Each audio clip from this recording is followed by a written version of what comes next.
En el marco de la conmemoración del 11 de septiembre de 1973, el Colegio Francisco de Miranda realiza todos los años un acto denominado Día por la Paz, la Justicia y la Democracia a cargo de los terceros medios. En este contexto remoto se ha llevado a cabo un proyecto interdisciplinario que busca realizar este ejercicio de memoria tal cual se hace cada año, a pesar del contexto no presencial.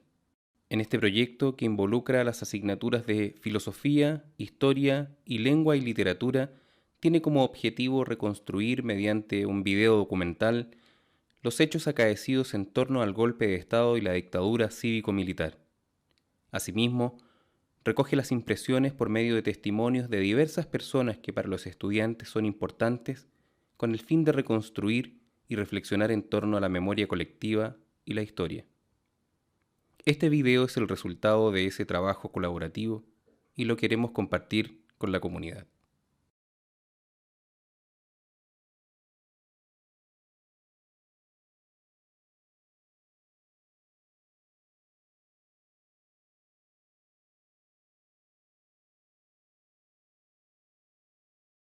Presentamos sobre una de las reformas más importantes de Chile y el medio litro de leche. La nacionalización del cobre fue un largo y extenso proceso en Chile. En 1900, las minas y todo lo que conllevaba esto era dirigido y comandado por fuerzas norteamericanas. A los chilenos no les parecía justo que estas minas fueran explotadas por extranjeros, por lo que surgió esta idea de nacionalizar la base de la economía chilena, el cobre. La idea de esta reforma era recuperar y nacionalizar el cobre para que así fuera del Estado chileno y no de empresas norteamericanas. Medio litro de leche. En 1960 se veía mucha desnutrición en la juventud chilena, más que nada en la clase baja del país. Por esto, en el gobierno de Allende se implementó el proyecto de el medio litro de leche para todos los chilenos, que consiste en entregarle medio litro de leche a todos los menores de 15 años y a todas las mujeres que estuvieran embarazadas o amamantando. Esta iniciativa estuvo a cargo del Dr. Gregorio Solimano, quien participó en el programa de salud de la candidatura de Allende. Gracias a este proyecto, en 1973 se vieron beneficiadas más de 3.600.000 personas. Para mí la reforma de 1 litro de leche tuvo un impacto bastante grande debido a que mis hermanas tuvieron muchos problemas de nutrición. Yo casi perdí a 2 hermanas por anemia ya que era difícil alimentar a 4 hijos en esos tiempos. No me dio beneficio porque yo ya era adulta, o sea, era grande ya. Del 52 soy yo, entonces 62, 72, yo tenía 20 años, entonces no me favoreció, pero sí favoreció a mis parientes. Yo vi un cambio en las personas de bajos recursos ya que iban a los consultorios a pedir ese medio litro de leche para los niños, los cuales aún no entendían la importancia de ese medio litro de leche. Para mí era algo bastante simple, pero ahora con el tiempo eso significó mucho para mí. Fue algo que hasta el día de hoy pienso de que era algo muy necesario. Bueno, es por lo mismo, porque mi familia estuvo mucho mejor alimentada o con este programa fue valorado enormemente porque ya todos los niños tuvieron derecho al kilo de leche. Fue una de las cosas que siempre me acuerdo, al igual que otras cosas que me marcaron mucho. Esto fue un suspiro para mí, fue como decir esto va a ir mejorando. Fue algo que me acuerdo con mucha felicidad de las pocas bonitas ese momento de proceso de mudanza de ciudad, debido a que su papá le había salido trabajo en Longaví. Fue una pena ver cómo se iban, pero esto lo ayudó mucho, a lo igual el medio litro de leche. La de eso que yo aún era una niña con 13 años. Entonces todos los consultorios empezaron a dar este beneficio a los niños que iban a control a los consultorios, porque anteriormente cuando yo era joven o niña había mucha desnutrición, porque éramos mal alimentados. Incluso yo no me acuerdo haber tomado leche jamás cuando chica. Entonces no era una cosa que no se tenía conocimiento de que la leche era tan necesaria para el fortalecimiento de los huesos. Incluso yo tuve anemia a los 6 años, y anemia aguda, ¿Por qué? Porque estaba descalcificado, tenía pocas defensas, mal alimentada. Así es que con este programa fue súper bueno.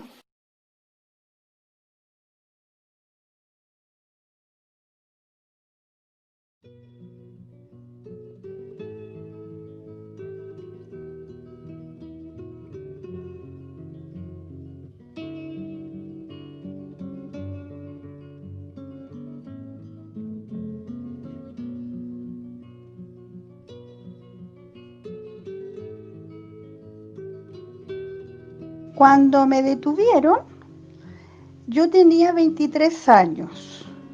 Me llevaron a la Academia de Guerra Aérea. Ahí estuve casi 6 meses junto a mi mamá. También estaba detenida ahí mi hermana y también estaba detenido ahí mi papá. Supuesto que uno perdía la noción del tiempo porque siempre nos tenían con la vista vendada y con las luces encendidas. Desde ese momento yo quedé fuera del sistema de educación porque estaba estudiando, pero como me detuvieron, no pude seguir estudiando y tampoco pude encontrar trabajo.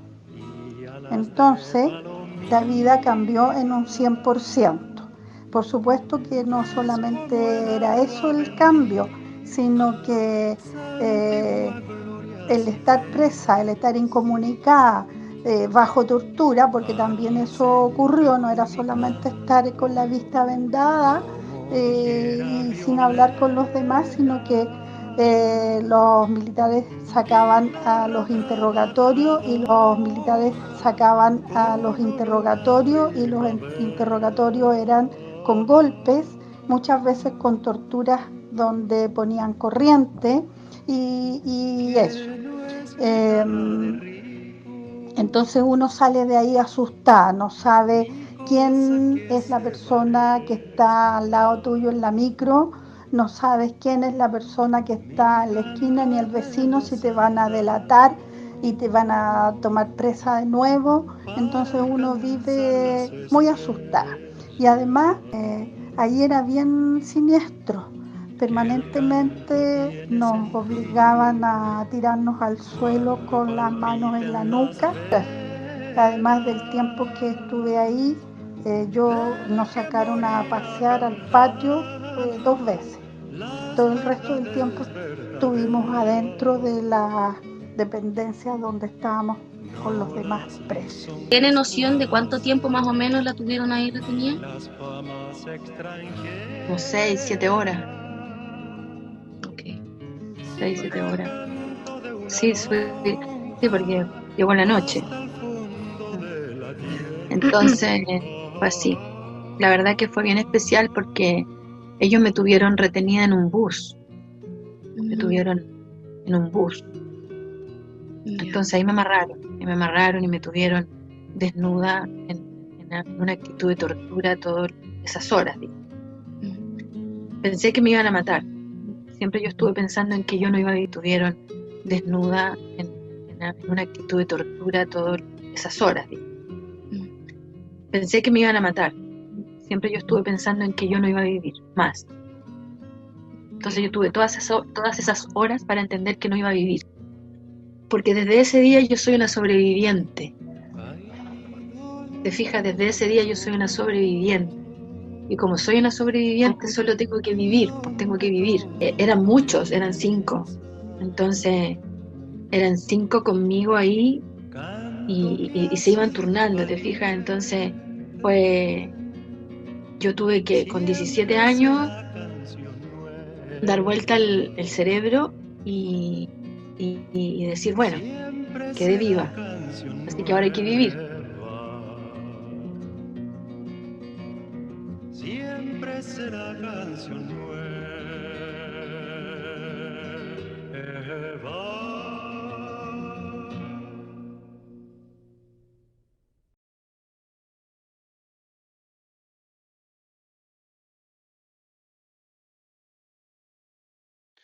Sí, mira, la verdad es que el tema de derechos humanos no ha sido un tema ajeno, sobre todo el tema de la impunidad. La impunidad no está vinculada solamente al tema de violaciones de derechos humanos, tortura, desapariciones, asesinatos, etc.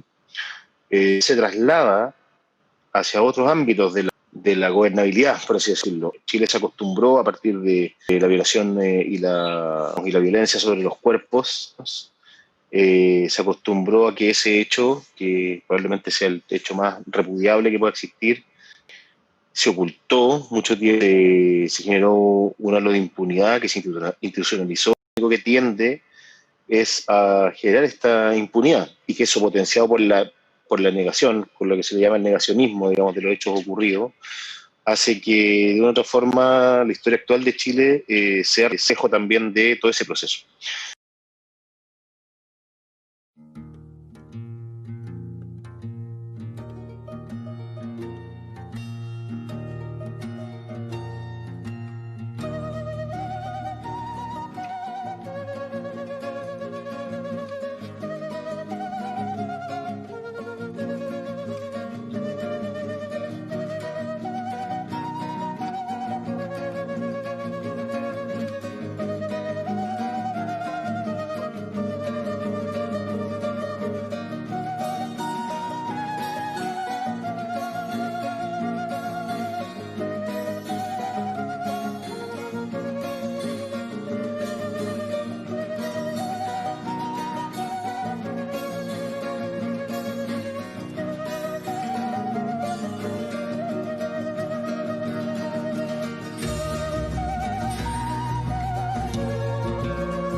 Yo soy Alfonso Domínguez de Lepiane, ingeniero civil de la Universidad de Chile, casado hace 56 años con María Angélica Ferrán Balaña.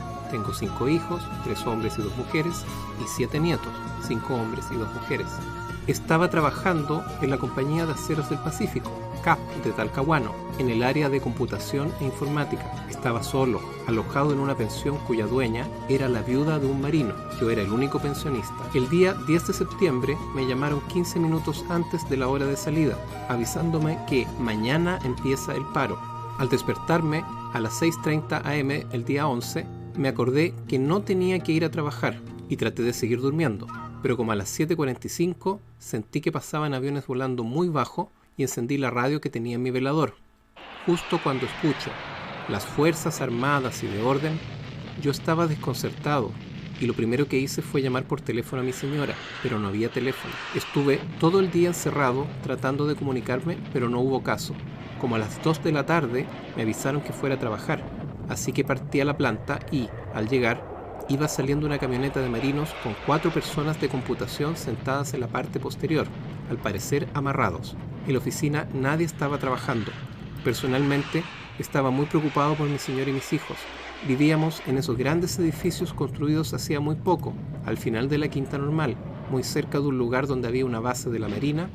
Según me contó mi señora después, estuvieron varios días durmiendo en los baños, que eran el único lugar seguro, pues los dormitorios, cocina y living comedor tenían grandes ventanales y llovían los balazos contra personas de la población y estudiantes y profesores de la USACH, habiendo algunas respuestas de parte de algunos. Pasé 3 días angustiosos sin saber cómo estaba mi familia, hasta que al tercer día mi señora se logró comunicar conmigo y me aseguró que estaban bien. Finalmente, el día 21, pude volver con camas y petacas a Talcahuano. En un principio estuve tranquilo, solo preocupado por lo que pudiera pasarle al resto de mi familia. Más adelante fui dándome cuenta que la cosa pintaba muy fea y, a pesar de que radios y televisión estaban en manos de los uniformados, uno se iba enterando de diversas maneras de las terribles cosas que estaban ocurriendo. Lo único que quería en ese entonces era que terminara todo pronto y volver a la normalidad. Jamás olvidaré el horror que significó ese periodo. El mayor sentimiento que he tenido hasta hoy es la rabia de que el tirano Pinochet no haya recibido ningún castigo. La última oportunidad en que me pueda dirigir a ustedes. La Fuerza Aérea ha bombardeado las torres de Radio Portales y Radio Corporación. Mis palabras no tienen amargura sino decepción.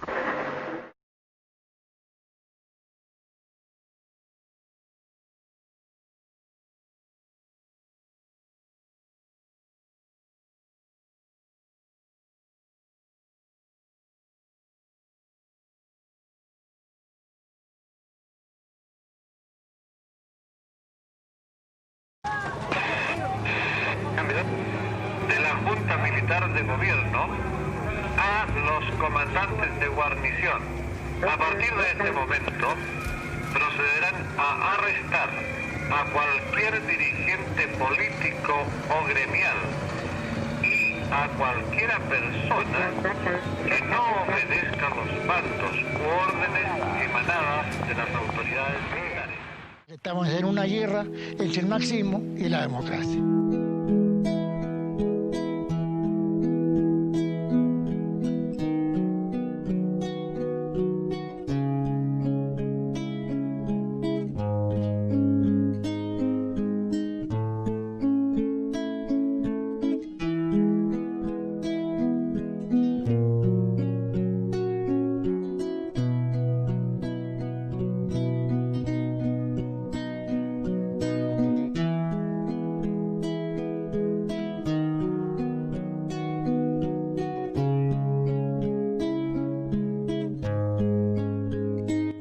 Minutos, varios individuos balearon a un profesor y secuestraron a otro y también a un apoderado desde un establecimiento educacional.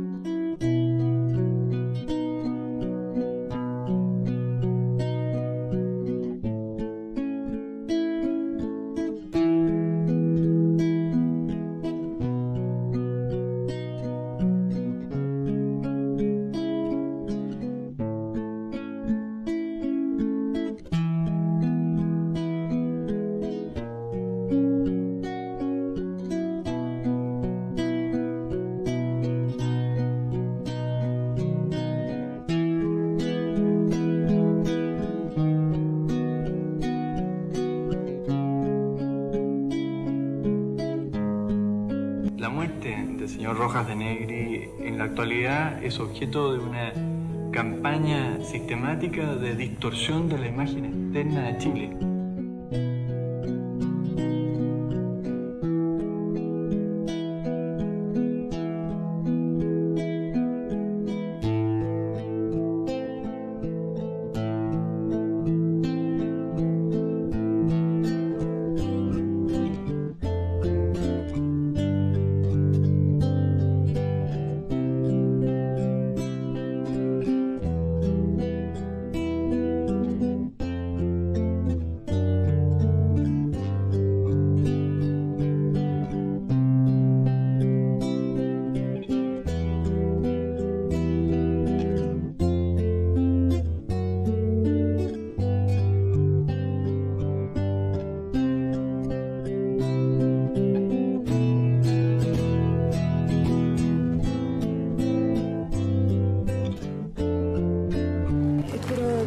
Papa se dé cuenta de toda la situación nacional y que los derechos humanos en Chile no se respetan y que condene enfáticamente al gobierno Pinochet.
A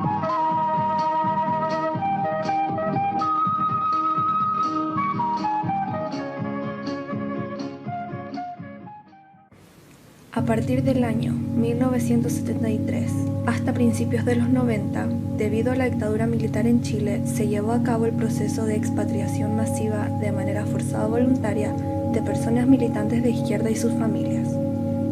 Hubo un total de 200.000 exiliados, los cuales emigraron principalmente a los países adyacentes en Latinoamérica y otros emigraron a Europa. Los principales países de destino en el caso de América Latina fueron México, Cuba y Venezuela, y en el caso de Europa fueron Alemania, Francia, Suecia, Italia, España y Rusia. Parte importante de los exiliados chilenos se acogieron a las leyes para refugiados y asilados políticos de los países extranjeros, para así obtener los beneficios del estatus de migrante legal, teniendo la opción de nacionalizarse en el país. Escucharemos 2 testimonios de mujeres de distintas edades que fueron exiliadas en países europeos. Dices que no recuerdas el viaje en avión, pero ¿te puedes imaginar cómo te sentías en ese momento? O sea, en el aire.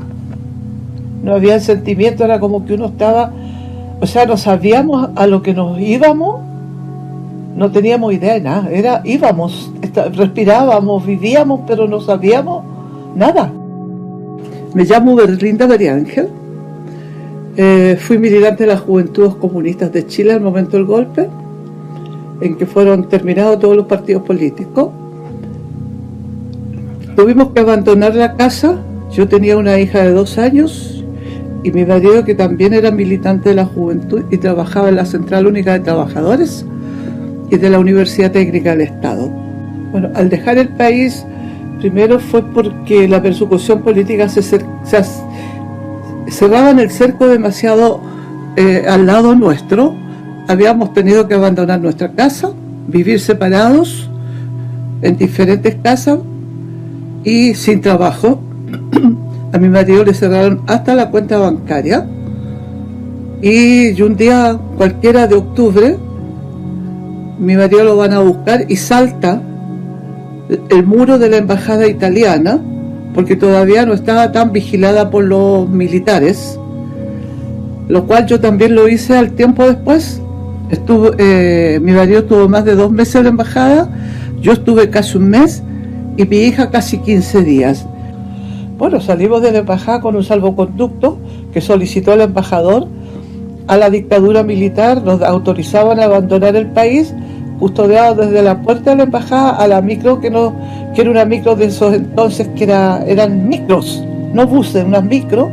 Nos llevaron al aeropuerto, nos encerraron en una pieza y después, custodiados por militares, nos dejaron en el avión. Nos fuimos el día 13 de diciembre, sin ver a nadie de nuestra familia, sin despedirnos de nadie, solamente rodeados de milicos y pacos, hasta el avión, y no nos permitían hablar ni siquiera con otros, entre nosotros los refugiados que salíamos del país.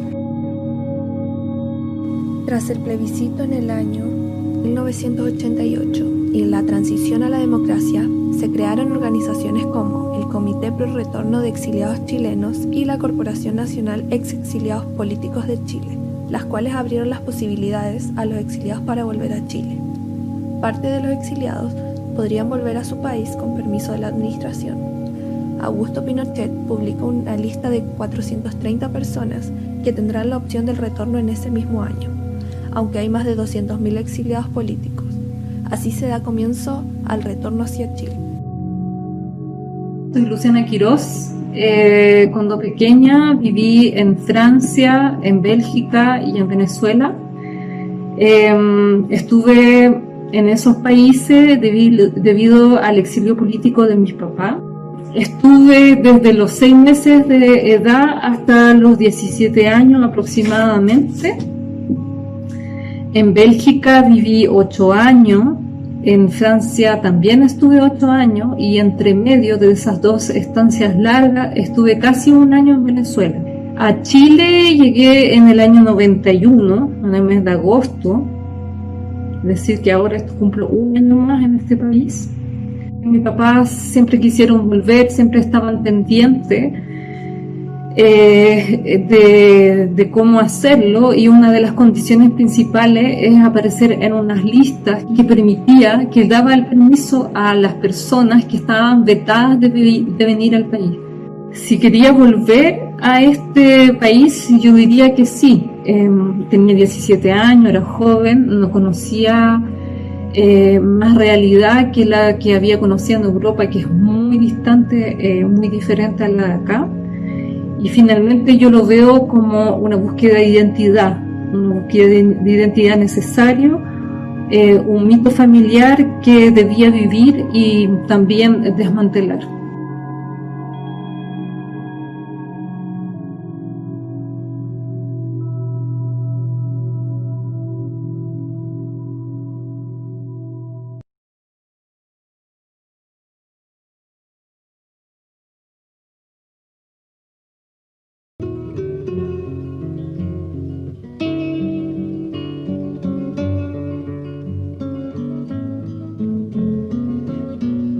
Básicamente nosotros queremos una democracia que se la dé el pueblo, que esté definida por el pueblo, que vaya en defensa de los intereses de la gran mayoría de ese pueblo.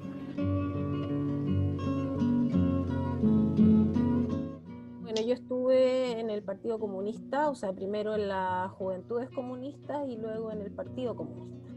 Para mí fue un orgullo grande.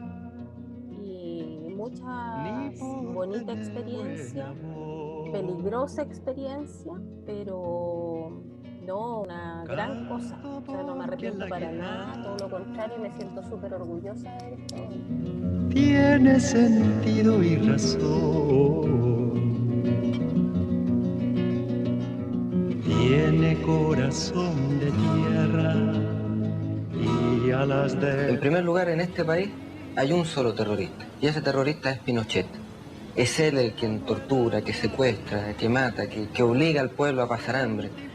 Él es el gran terrorista. Bueno, se sentía que era lo que se tenía que hacer, porque estábamos viviendo tiempos muy difíciles, muy peligrosos, muy negros y oscuros, o sea, tan oscuros como que tú no podías escuchar la música que querías y no podías leer las cosas que querías, ¿cachai? Entonces, de esa oscuridad hablamos. Que no es guitarra de rico, ni cosa que se parezca. Mi canto es de los... Estamos conscientes de que el camino por recorrer es aún largo, y sabemos que muchos de nosotros no podrán ver esa sociedad justa por la cual luchamos. Yo estoy terriblemente agradecido de ellos. Tengo varios amigos que perdieron la vida en esos momentos. Agradecidos porque era gente muy valiente, pero no, pues, o sea, el orgullo, ellos tienen que, donde están llenos de amor de todos nosotros, porque todos los que estaban en esa parte, en la parte de adelante, digamos, lo hacían con una generosidad porque sabían que no podían morir.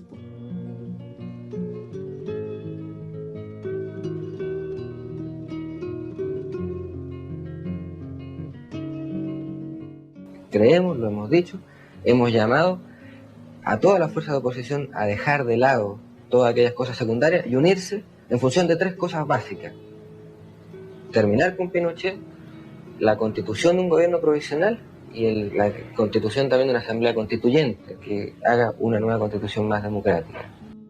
¿Qué piensas acerca de la constitución de 1980 formulada por Jaime Guzmán?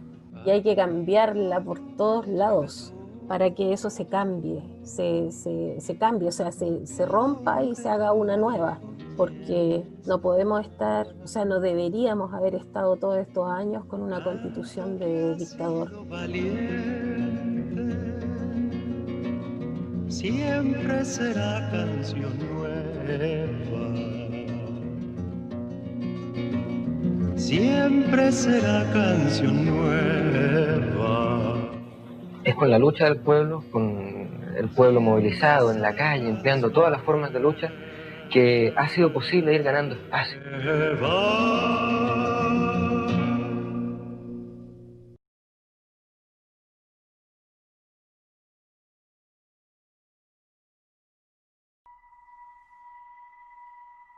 El Plan Cóndor se crea por los dirigentes militares de las dictaduras de Argentina, Bolivia, Brasil, Chile, Paraguay, Uruguay y una estrecha relación con agentes de la CIA en Estados Unidos. El operativo concentró sus acciones criminales desde 1970 hasta 1980. Se buscaba establecer una coordinación entre los servicios de inteligencia de las dictaduras de Latinoamérica en la lucha contra el comunismo y los elementos subversivos a través de la persecución, secuestro y en muchas ocasiones el homicidio de ciudadanos. Se enloquecieron. El objetivo era económico y político. ¿No? Hubo muchas empresas comprometidas en esto, muchas grandes empresas comprometidas, mucha gente que se enriqueció apoyando la dictadura militar. Caravana de la Muerte. Fue una delegación que entre los días 16 y 19 de octubre de 1973 tuvo la misión de recorrer distintas provincias del interior chileno con un doble objetivo: asesinar a los principales referentes de las administraciones municipales de la Unidad Popular y disciplinar los destacamentos militares para comprometerlos con la represión que se estaba planificando. Vi que le faltaba como una mano, que le faltaba una parte, qué sé yo, de un pie, que son esos huesitos que no aparecieron, y sí habían un resto de ropa que sí le pertenecía a él. La calavera tenía un agujero de bala. Yo lo que recuerdo fue como que lo vi en la nuca. Mi otro hermano, él lo fue a visitar y me dijo: Maggi, parecía una betarraga de cómo estaba golpeado. La DINA, como organismo de inteligencia, planificó y viabilizó una serie de actividades fuera del territorio chileno, entre las que se cuentan varias operaciones dirigidas a la eliminación de opositores al régimen de Pinochet. En 1977 fue reemplazada por la CNI. Entonces, como ese contacto que yo había dado era falso, los tipos estaban muy emputecidos, muy enojados. Y producto de la tortura que me hicieron esa vez, que además fue dedicada, ¿no? Fue para eso, porque ellos sabían que yo estaba embarazada. Me amarraron a los árboles que estamos viendo ahí atrás y ahí me provocaron un aborto muy fuerte. Y yo creí que estaba muerta. El caso de los 119. Entre el 27 de mayo de 1974 y el 20 de febrero de 1975 fueron secuestrados por la DINA 100 hombres y 19 mujeres, la mayoría menores de 30 años.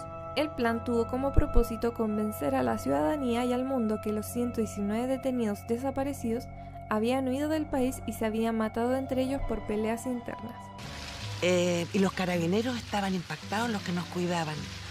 El que hacía de técnico médico, trabajando en conjunto con Marisa Matamala, le dice: doctora, tenemos que ver, tranquilizar a estas pobres señoras, qué sé yo, van a dormir mal. O sea, fue todo un tema. Fue un día de terror, te lo digo. Tratando de consolar las primeras que no habían aparecido en la lista, como por ejemplo en el caso mío, no aparecí por suerte en esta lista, pero consolando a mis compañeras, dándole ánimo, que esto era una mentira, que después se iba a saber la verdad, porque bueno, eran compañeros que habíamos estado con ellos, entonces no podían estar muriendo en Argentina ni nada de eso. Y después aparece la segunda lista en que estaba yo. Ahí fue ya como que las que estaban mal empezaron a reforzarnos a las que empezamos a angustiarnos. Fue un día muy fuerte.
la aprobación de la Constitución de 1980 no tengo tantos recuerdos porque tenía 9 años.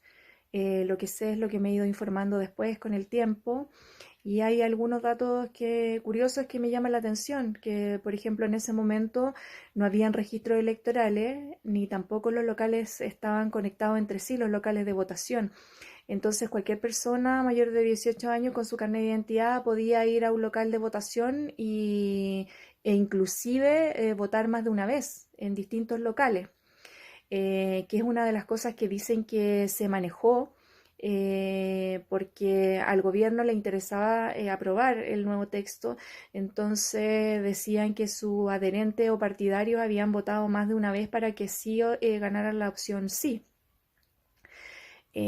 Además, había, por el momento político que vivía el país, había poca información o estaba bastante filtrada y había poca transparencia, sobre todo en los resultados. Además, había el texto estaba redactado por comisiones que habían sido designadas por ellos mismos, entonces no tenía participación ciudadana, que es bastante distinto a lo que se ha vivido ahora después de la vuelta a la democracia. En la Constitución de 1980 yo tenía 18 años, estaba recién terminando de estudiar, había empezado a trabajar.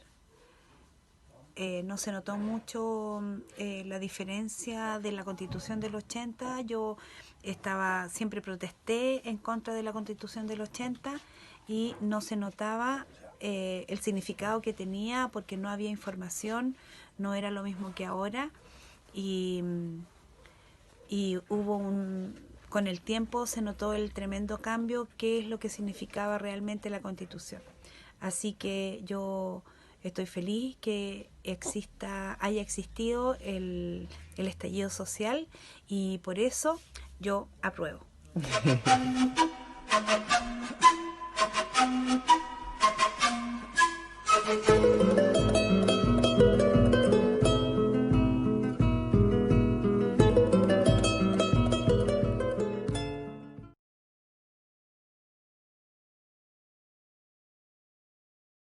Hace exactamente 40 años, el dictador apareció en las pantallas vestido de militar e informó que había decidido hacer un plebiscito para resolver un dilema, él o el pasado.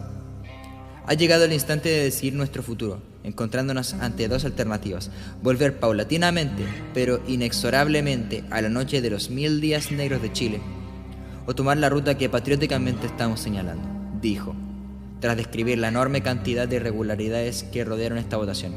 El politólogo incluye: el engaño fue burdo, y por lo mismo, a 40 años de este episodio, conviene volver a revisar la memoria de lo ocurrido para darnos cuenta del modo en el que procedió una decisión que nos tiene anclados a nuestro pasado.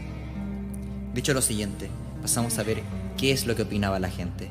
Gente que ya ha vivido historia y ha visto lo que el país puede ser, teniendo las mejores esperanzas a futuro y viendo qué es lo que opinan de nuestra generación.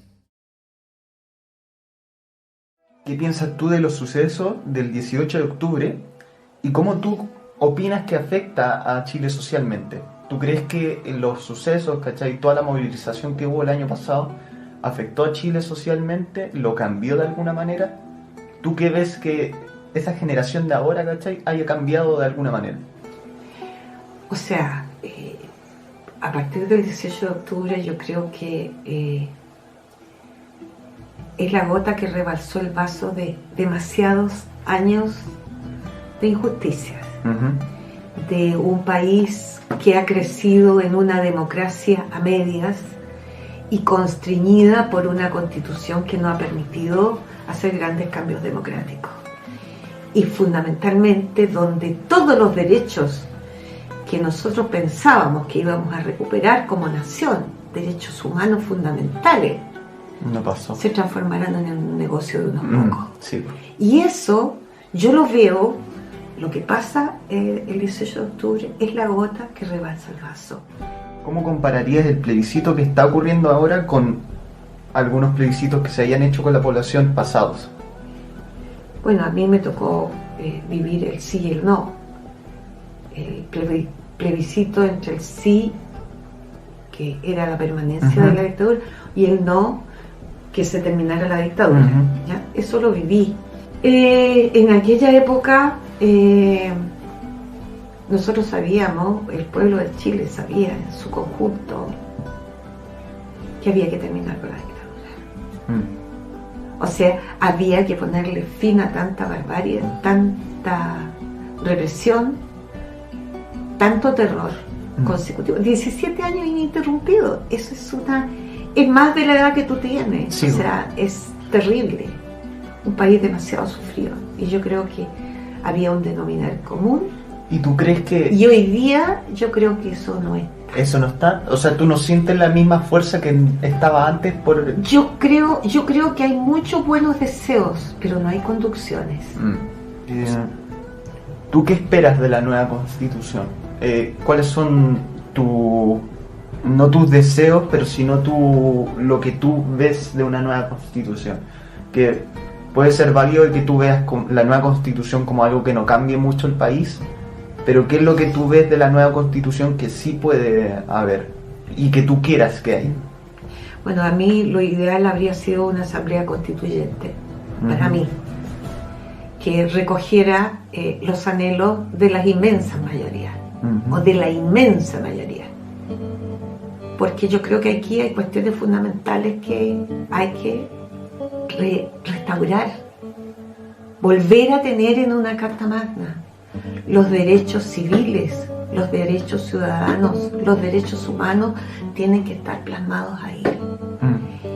Y el país que queremos hay que volver a hacer sentir a un pueblo entero que somos los dueños de este país. Sí, y que no son las riquezas de unos pocos, fundamentalmente.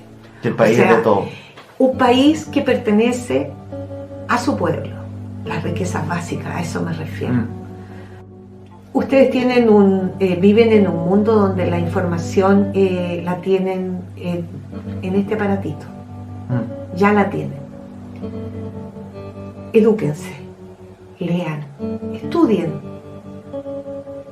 El cerebro siempre va a ser irreemplazable. Esto no lo va a reemplazar. ¿Qué piensas de los sucesos del 18 de octubre y cómo opinas que afectaron a Chile socialmente? El 18 de octubre son sucesos que en lo personal, no voy a hacer un análisis político porque están hechos muchos, en lo personal me provocó una alegría infinita, momentos de bajón, de momentos de ilusión, fueron tiempos muy lindos. Creo que la mejor manera de definirlo es que despertamos. Yo sentía que estábamos muy adormecidos, que tal vez el golpe nos había dejado demasiado golpeados y por lo tanto no podíamos reaccionar. Sobre todo en los primeros momentos, una unión de toda la gente. Estábamos todos mirándonos, en los barrios empezaron a surgir desde ollas comunes hasta conversaciones con los vecinos. Nos transformamos en barrios. Socialmente creo que eso fue un cambio muy importante. Perdimos un poco esa apatía con el vecino, con la persona que está en la cola o la que va en el bus, en el metro. Empezamos como a relacionarnos y a conversar entre nosotros.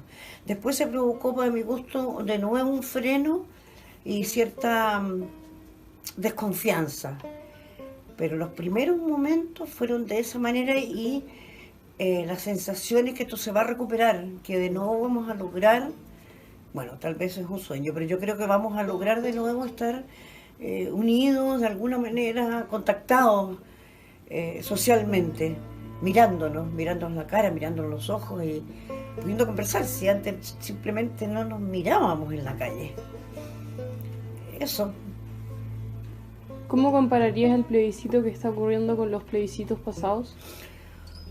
Bueno, lo primero es que yo espero que este plebiscito, o sea, no va a ser como los pasados, que el primero de los pasados para la Constitución. Con Pinochet nosotros sabíamos que era un fraude, que se iba a aprobar sí o sí, estábamos en dictadura, ¿no?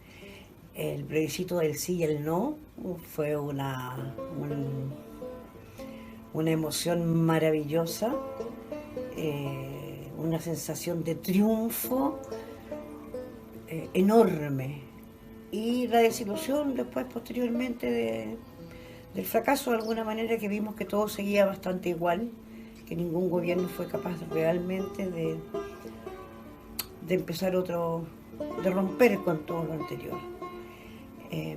El de ahora me tiene bastante más ilusionada. Pienso que, por supuesto, que va a ganar el apruebo.